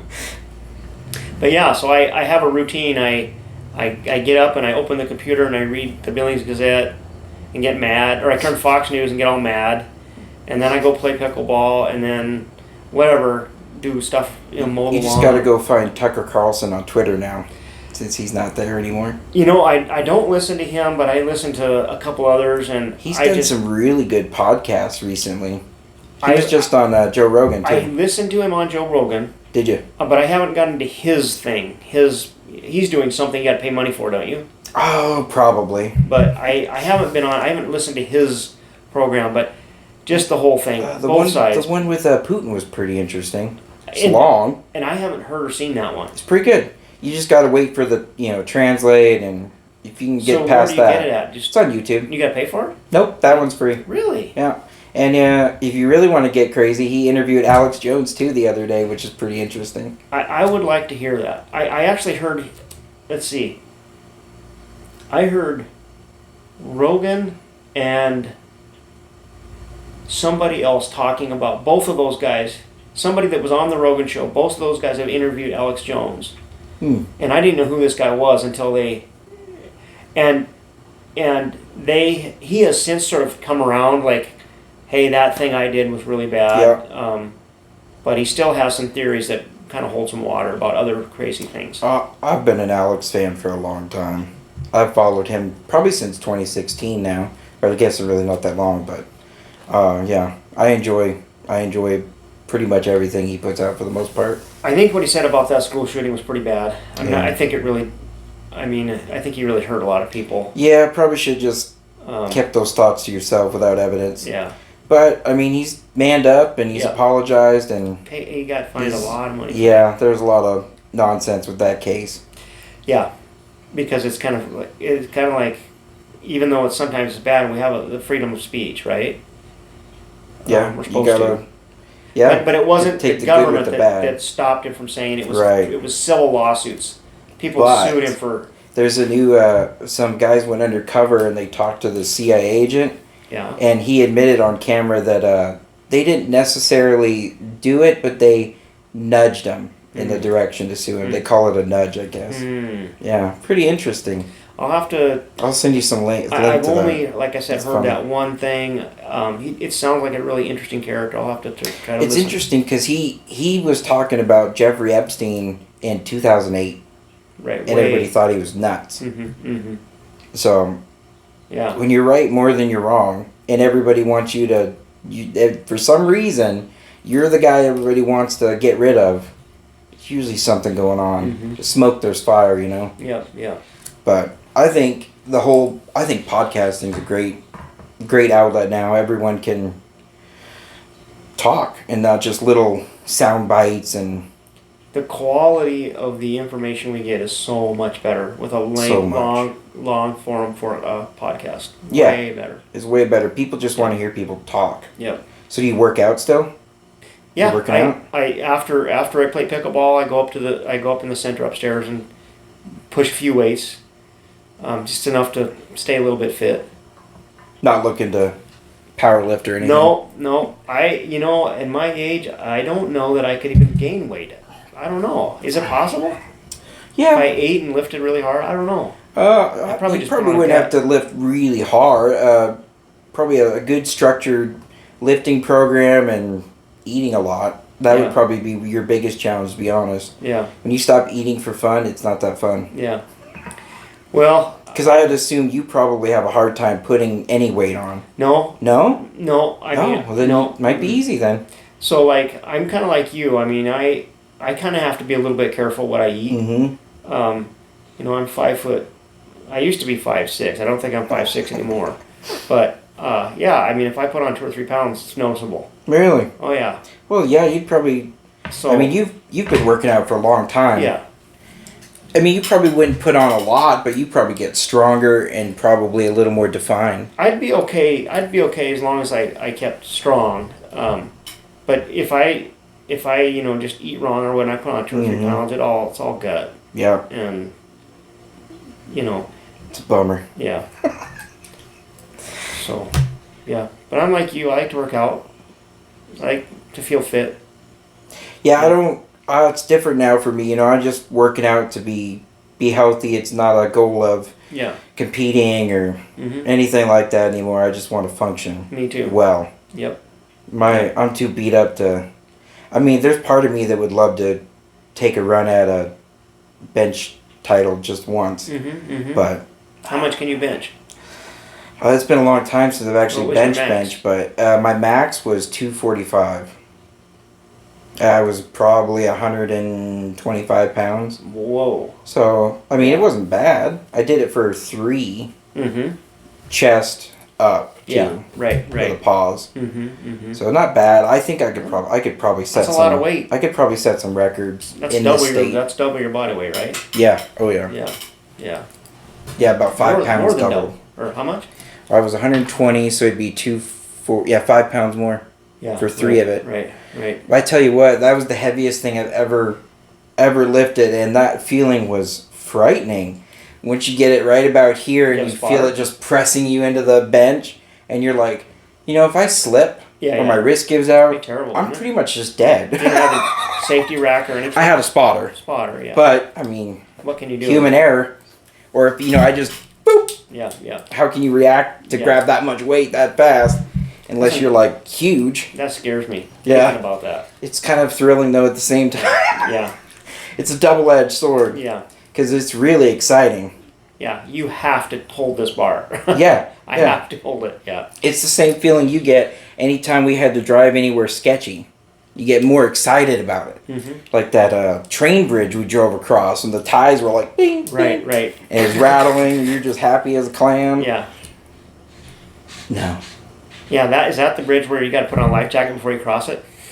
Not the Kinsey Bridge. It was out towards Bonfield. Yeah. Is that the other one? Well, It's it's the some of those. second bridge out towards Bonfield, I believe. Yeah. And I mean, some of those. there was like bridges, a spot where you dip too, like Yeah. there's missing pieces. You can see the river. If Yes. you open the door, you can see the river Yeah, going by. terrifying. Yeah. It's terrifying. Terrifying. Yeah, if you don't like bridges, that's one of the worst. So you know what I'm going to title this, right? What's that? Interview with Diamondback Jack. Oh! I always like Diamondback Jack better than Rattlesnake Jack. I just think it rolls. Yeah. Diamondback That Jack. nickname fits. That's a great nickname. You Yeah. get that as like a tattoo I right in your should. shoulder. Yeah. Diamondback Jack. You just Yep. gotta maybe tweak the story. Of all the people that, like my interest in all wildlife, I mean, it was probably bound to happen. Oh yeah. So. But I bet you haven't done it since.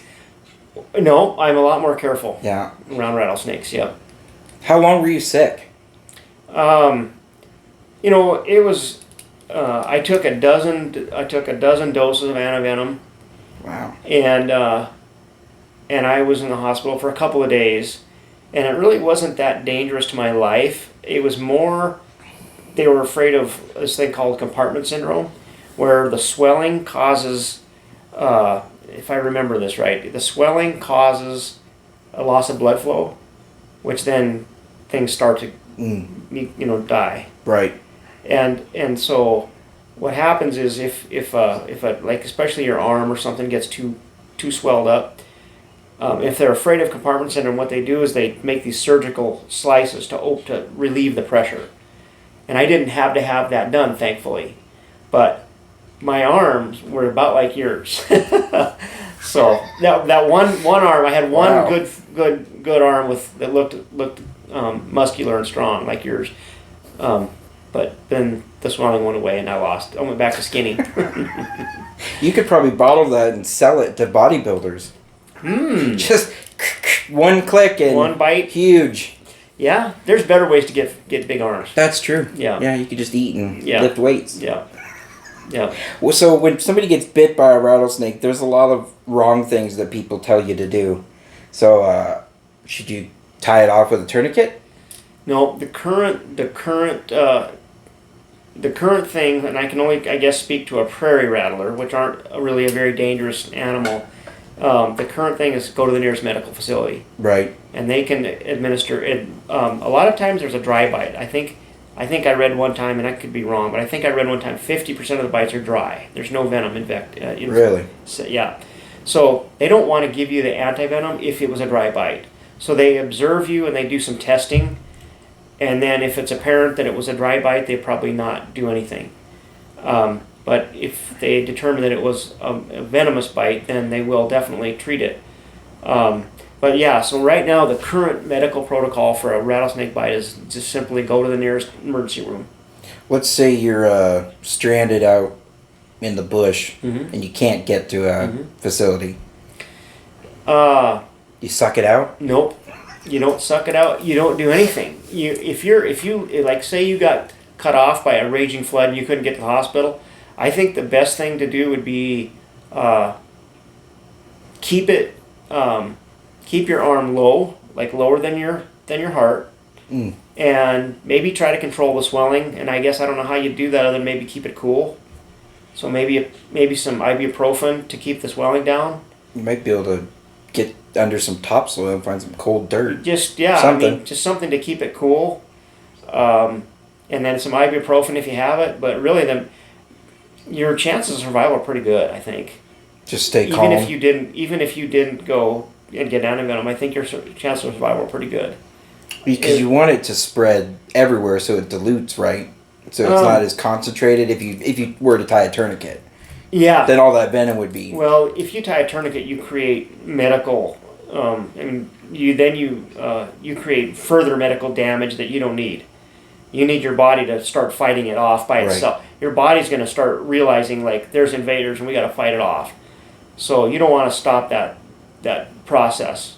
So you notice, yeah, you're probably going to swell up, and you're going to see a big red rash coming, and that red rash, like when I was getting the antivenom, what they would do is they would draw a mark on the red, and then every hour or two they'd remeasure, and they'd draw another one and another one. And then as they gave antivenom, they tested blood samples. They were checked for something in the blood. I can't remember what they were looking for, but protein or something. And then they also measured that swelling and that stuff, that red mark. And then basically there's a battle going on in there. Your body's battling, this venom, trying to shut it down and neutralize it. So So the best thing is keep your arm below your heart. I think the most recent thing is keep it below your heart, because above your heart, I guess you can gravity promotes the spread of that venom. Probably stay calm, not let your heart rate get out of control. Yeah, I think if you realize that it's probably not going to be fatal anyway, I think that helps you stay calm. Like, it's a prairie rattler, I'm in fairly good shape. Probably just remain calm. Oh, it's really easy to say, right? But, Yeah. Remain calm. Well, easier for you. Yeah. Because you've been bit. Yeah, I guess. Yeah. So I'd be like, Nah. Been through this before. Yeah.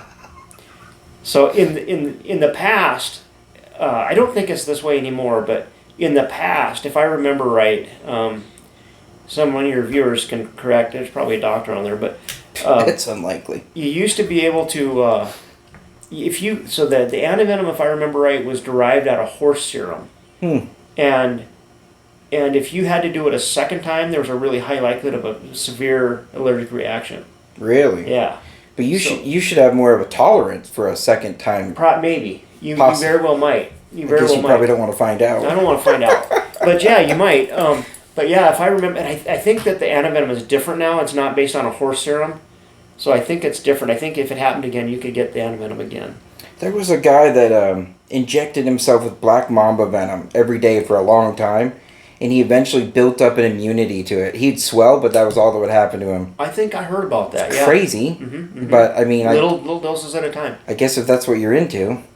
Well, I guess think about when you're a little kid and you have allergies. Yeah. And they give you allergy shots. And they start out with a little tiny bit of the stuff that makes you sick. And then over the months and years, they increase that amount, and then pretty soon you don't need it anymore. Right. So with bears, should people pack a hand cannon or bear spray? Or both? Probably both. If you have the ability to pack both, I'd say pack both. Which would you reach for first? Me, bear spray. 100%. Why? Based on the research done by Stephen Herrero, and I can't remember the other guys that were in on the research study, but they've got a lot of data on people that used firearms against bears, dated clear back to Lewis and Clark times, and a lot of people kept journals and notes and stories about having to shoot attacking bears. So he was able to come up with a lot of data for using firearms to stop a bear attack. And then I think in the late 80s or so, it was when bear spray was invented. Maybe even a little later than maybe the early 90s. But and so they've got quite a few also data sets of people that use bear spray to deter a charging bear. And what his data showed, and the number I don't think I have this exactly, but it's in the 90s. Like 95% of the time, when somebody uses bear spray, the bear never makes contact with the person. And of the 5% of the time when the bear does make contact, there at the end of his study, there were 0 fatalities. With firearms, 50% of the time, the bear makes contact with the person, and at the end of the study, there were plenty of fatalities. So, hands down, according to the research, it's bear spray. Do you think that's due to human error not being able to hit the target? Yes. When the adrenaline's just flowing? Yeah. It's not a very big target. No, and it's a moving target. Right, and your adrenaline's probably through the roof. And you're scared. Yeah. Yep, and your adrenaline's through the roof, your aim's not steady, and you don't have much time. No. And if you hit them in the spinal cord or the brain, you probably shut them down. But if you miss the brain or the spinal cord, you're probably not going to shut them down. And that by that time, you're probably not reaching your mace either. Yeah. That bear spray comes out of the can in a big cloud, and that stuff is unbelievably painful. What do you think were the times that the bears run through that spray? Do you think it was deployed too early or too late? You know, Because I read a story about a guy that deployed his bear spray and it just went right through it. and it got him. It hit Yeah, him? yeah. That's that one that doubled back for the guy. He said he deployed the bear spray. It went, but it had a cub as well. So I was wondering maybe deployed it too soon Hard to say. or bad can maybe.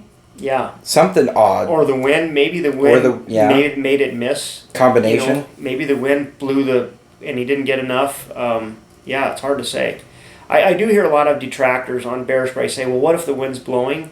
But it doesn't matter if you know that I don't remember the pressure that stuff comes out of the can, but I think the current protocol is, you know, if you really had a strong wind, well, about everybody that uses bear spray and gets hit by a bear, they're going to be covered with bear spray anyway. Right. And sometimes, but almost always when you deploy it, it's going to get on you. Yeah. And it hurts like crazy. I can tell you that because I've been sprayed with it twice. But An accident or? both times, once was accident, once was, well, it was my son Zach sprayed me in the back of the head when we were getting charged by a moose. He aimed for your head. He aimed for the moose and hit me right in the back of the head. But the other time I sprayed myself, I was putting it away. I was putting it back in the holster, and I forgot to put the clip back, the safety clip, and I sprayed it with my hand, and it went right into the wind and right into my face. Oh. But I think... that's a bummer. So yes, but if a person was being attacked by a bear, you may have to wait till it's a little closer to spray so you don't lose it all. But I still think it's the best thing you can do. Right. If you're going to do anything, mace them. And you may have to wait. Like if you literally were in a gust, like you knew that the spray wasn't going to hit the bear, you may have to wait till he's right there. And there's a lot of times a bear makes a fake charge anyway. Right. And they either run right by or they stop and go back. They make a bluff charge. And so I guess if you had the presence of mind to realize that this spray is not going to reach him at 30 feet and you have to wait till 10, then you may just wait till 10 and then who knows? Let it rip. What do you do? Right. I think your chances of survival are still good to wait. So could you climb a tree to get away from a grizzly? Yep. Not a black bear though. No, black bears can climb really well. Grizzly bears can climb, but they're definitely not very good at it. If I had the opportunity to go up a tree, I'd go up a tree. So tree, then mace. As your options of things, not macing from the tree. If I had the time and if I had enough branches to climb a tree, I would climb a tree. I think, but grizzly bears can climb trees. They kind of do it a little bit like a human. They use the branches, whereas a black bear has those short, sharp, and they literally climb. They can climb up a pole with no tree. They can climb up a power pole. Wow. You know, just by digging in their front claws and their back claws, and climbing up. But a grizzly bear kind of has to climb it a little bit more like we do. Yeah. So the other thing I wanted to ask you is about that new requirement, I guess, for public land where you have to get the conservation license or whatever to do this. Well, how do you explain that to me? I guess. Okay. Pretend If I'm stupid. it, I don't know that I haven't really read the new law. I haven't read the new law verbatim, but they've kind of been trying to get this passed for a long time. Okay. Because basically now, if you want to use either state land that's owned by DNRC, or you want to go to a local fishing access site, then you have to have a conservation license. And one of the trends they've seen in the past, not so much around here, but in a lot of other places in western Montana, where they would go to a fishing access site and there would be 50 cars and 100 people and not a single fishing pole.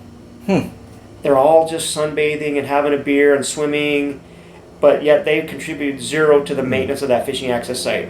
The vault latrines and the water and picking up the garbage and mowing the lawn and setting up the boat ramp and the parking lots and all that. So they've been trying to, for years, to try to figure out, like, how do we get everybody to pay something for these fishing access sites? And This last legislature, I think, finally passed it. So just by the simple act of buying a conservation license, you can use fishing access sites and DNRC lands. I don't believe there's still nothing required that's needed to go on BLM land or Forest Service land unless it's like a paid campground or something. So anywhere that'd be like the mouth of the river, or the agate hunters, or So stuff the like mouth that. of the powder and the mouth of the tongue, you don't need anything. Oh, okay. If it's a developed fishing access site like Rochewan, Or like or 12 Matthews. Mile, 12 Mile. Matthews is a BLM site. Oh, okay. So I don't. Now there's where I haven't read that law. Okay. But that's a BLM site. That's not administered by FWP. So I don't think you need one there. But you do at anything that's administered by FWP, like Rochewan, Bondfield, 12 Mile. And that goes in effect, was it the 1st of June? I don't May? know. It's coming up here in a It's- month or so. A lot of those laws come on the 1st of July. Okay, maybe that's it. It might I think be the that's it. first- I just read it this morning, but That's the start of their fiscal year, so it could be. I think that's And it. a lot of the times when there's a new rule that comes into place, the wardens are giving warning for at least the first year, sometimes more, because a lot of people just don't know. We've always Right. been able to. And you probably see it all the time. There's a lot of people just go down there with a launcher and a book, or they go sit in their vehicle and just watch the river go by. Usually they're making a mess of some sort, Yeah, or sometimes. dumping tires, or Yeah.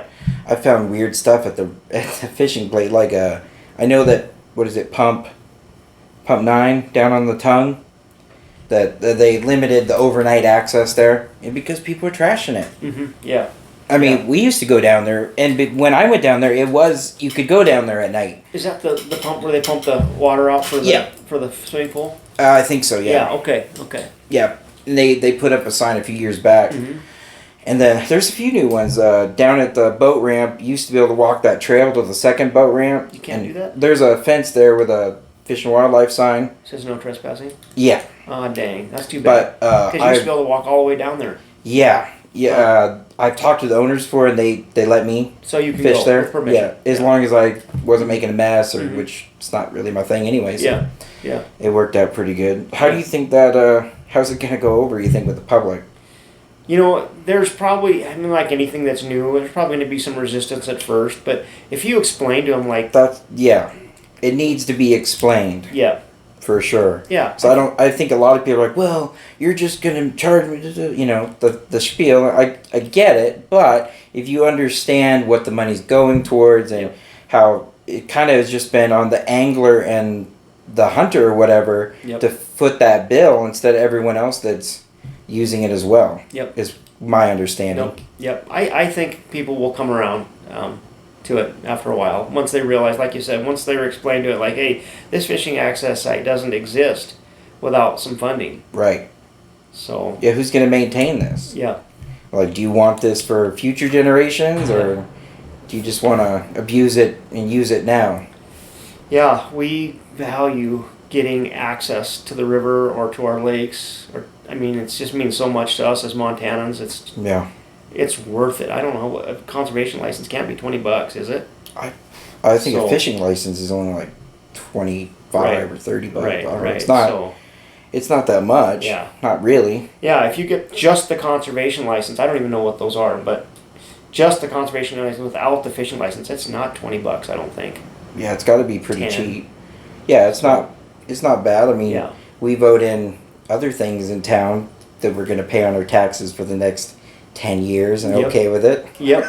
Yep. That costs a whole lot more than $20 a year. Yeah, yeah. When you visit with somebody at a fishing access site and they say, "Well, I don't want to pay $10 for a conservation license," when you go, you got a 24 pack of Keystone Light right there for $20. Right. So go get your $10 conservation license. Yeah, it's not that big a deal. Yeah. It saved you a lot of trouble in the Yep. long run. Yep.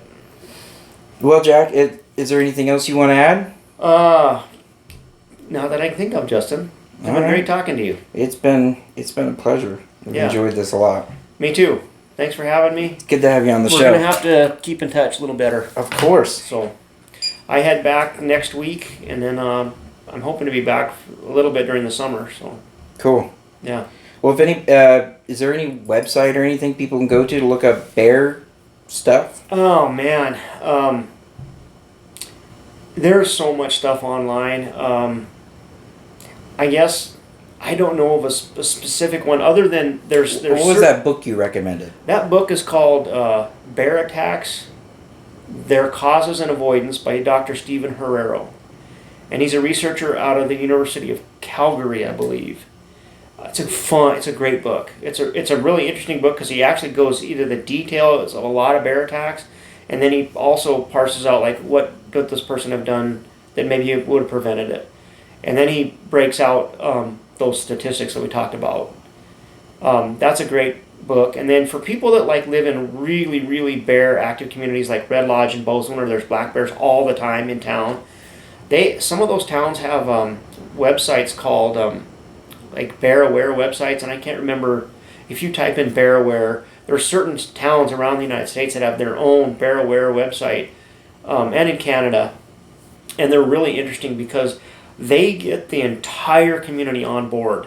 Like if you have a garbage can that's not bear proof, you'll be like the only person in town, and like the whole town like will make sure you do have. Some of them have laws and stuff. Really? Yes, that like it makes sense. Like some of these towns have so many black bears in town that if you do not have a secured garbage can, there will be a bear in there tonight, and they will be tipping over your barbecue grill, and they will be pulling down your bird feeders almost every night.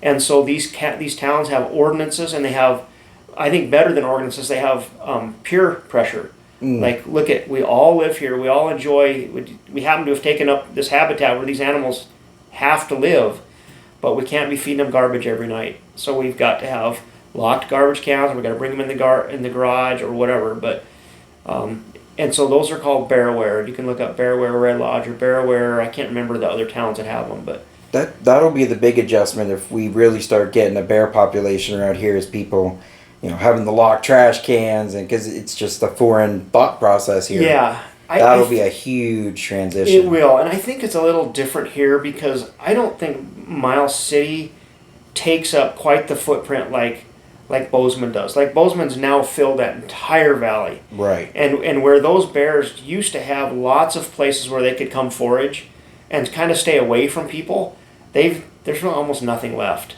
And bears are very, very quick to learn a new food source. And if they tip over a garbage can and they get a loaf of bread and a jar of like expired mayonnaise, they will never forget those calories and how easy they were. And they will. That's called. There's two things that are two key words. One's called habituation. That's where they learn to be around people. Over time, they start learning and realizing like they're not dangerous. They don't attack me. Their dogs bark, but nothing happens. So that's called habituation. And then food conditioning is when is one of the amazing adaptations of a bear. Is they learn a new food source just like that. And if they tip over a garbage can and they get an empty jar or a jar of mayonnaise or something, or a loaf of bread, expired bread or something, they're hooked now. And then they do that 2 or 3 times, there's almost no going back. You can take them back 100 miles into the woods and they'll remember those easy calories. So it's either euthanize or a zoo at that point. At that point, it's hard to find a zoo. At that point, there's no more zoos taking black bears. Once in a while, they can find one for a grizzly, but for a food conditioned, habituated bear, there's a saying, and it's true: a fed bear is a dead bear. Yeah. Yep. They're just too comfortable with that. Yep. Easy calories. Easy calories, and yep. There's a good book I read. I read most of it about wolves too. It's called The Wisdom of Wolves. I can't remember the author's name, but it's this couple that went and lived with a pack of wolves for like 6 years and studied their behavior and stuff, and it's fascinating. Yeah, it's a lot to learn from wolves. I read one. It might be that one or one similar to it. I can't remember what the title was, but there is people that, and probably all over everywhere there's wolves, but like there's people that live in Yellowstone Park, and they document. They literally watch these wolf packs all day from sun up to sundown, and they document everything they do. Wow. They document how many pups there are, which is the alpha pair, if they killed an elk, who was in on the elk kill, which one of the elk. I mean, it's amazing, and they literally go up there. They stay up there 365 days a year, and they document these wolves. And what they do and what they document is written in books, and it's really interesting. It really gives you an insight on the structure of the hierarchy and the family structure, and how they hunt and kill and how they feed on them, and how sometimes like a wolf, is no longer able to hunt, so they kick them out. I mean, they're yeah. It's fast. So, That's crazy, isn't it? yep. They're interesting creatures. There's another one I read called The American Buffalo by Stephen Ranella. I read that one too. Great, but have you listened to the audio? I have. Audiobook? He does the audio for it, so it's awesome. Awesome book, yeah. And the one thing that I remember in it that really was amazing to me is that he said, if you find like arrowheads and stuff out, you're supposed to leave them. You're not supposed to, pick them up or whatever. They said like it's a law. I can't remember where. I think it was around here, but I could be wrong. If it's on private property and you have permission, you can keep it. Okay. If it's on public land, boy, now that I don't know. If it was on BLM, I got to think about this. I'm not sure. That may be considered a archaeological specimen or something that they own. I'm not sure. I guess But if they'll it's on have to private read property, the book. If it's on private property, you can have them. You can find and keep them if it's on private property. Yeah. Those are the 3 books, though, that I think... Interesting. Yeah, those keep you busy for a while. Mm-hmm. Yeah. All right, everybody. Very good. Thank you, Justin. See y'all next time.